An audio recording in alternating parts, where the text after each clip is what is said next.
I woke up at 6 AM and thank you po Lord sa araw na to ngayon. So let's prepare para sa pupuntahan nating anniversary.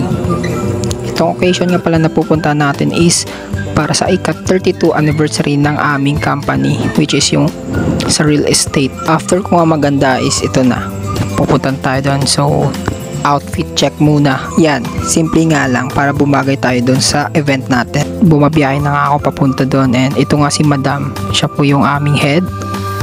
So ang babait niya nila.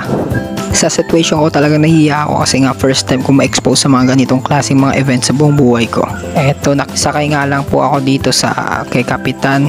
Sobrang welcoming nila sa akin dito. Dito nga pala kinuha muna namin yung mga banner para ikabit. So tumulong na rin ako sa pagkabit dito sa aming sasakyan. So nag-start na nga ang aming caravan. Ikot nga namin tong Roxas City. At ito nga ako, nahihilo at hindi alam kung anong pakiramdam ko. Ganito talaga ako pag nakasakay ako sa kotse. Ay nako, pang mahirap lang talaga ako. At dito nga pala matatapos yung aming caravan. So magsisiba pa nga kami dito, and marami pang event na mangyayari pa dito.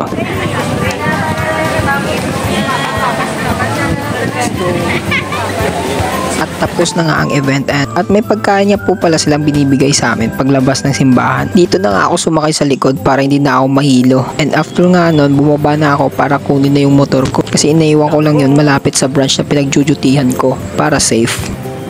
Pagdating ko sa motor, di ko alam kung ano meron dito sa plastic. Naalala ko may binigay palang manok yung kasama ng security guard. Manok pala? Hinatid ko muna pala yung manok doon sa place ko, and nagbihis na rin ako.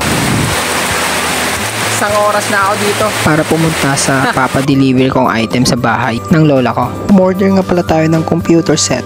From Iloilo pa po sila.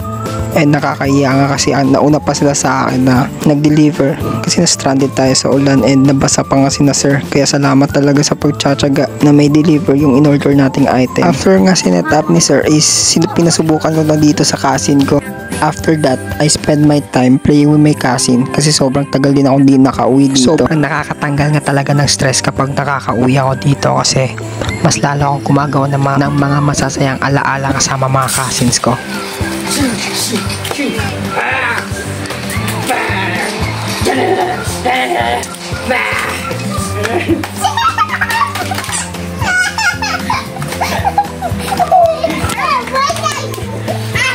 Hello. Hello. Ay. Ay, hindi.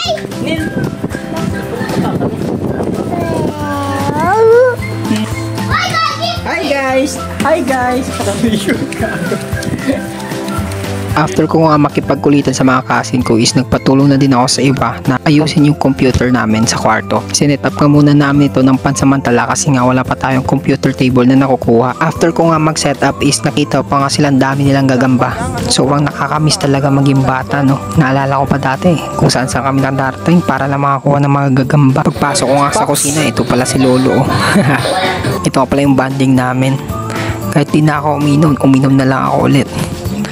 Kasi ito na lang yung bonding namin talaga, and nakakamiss din talaga makausap si Lolo. So wala munang Project 50 ngayon, and it's a family time and my day off. So nag-enjoy naman ako. Bawi na lang tayo next day. Bye bye.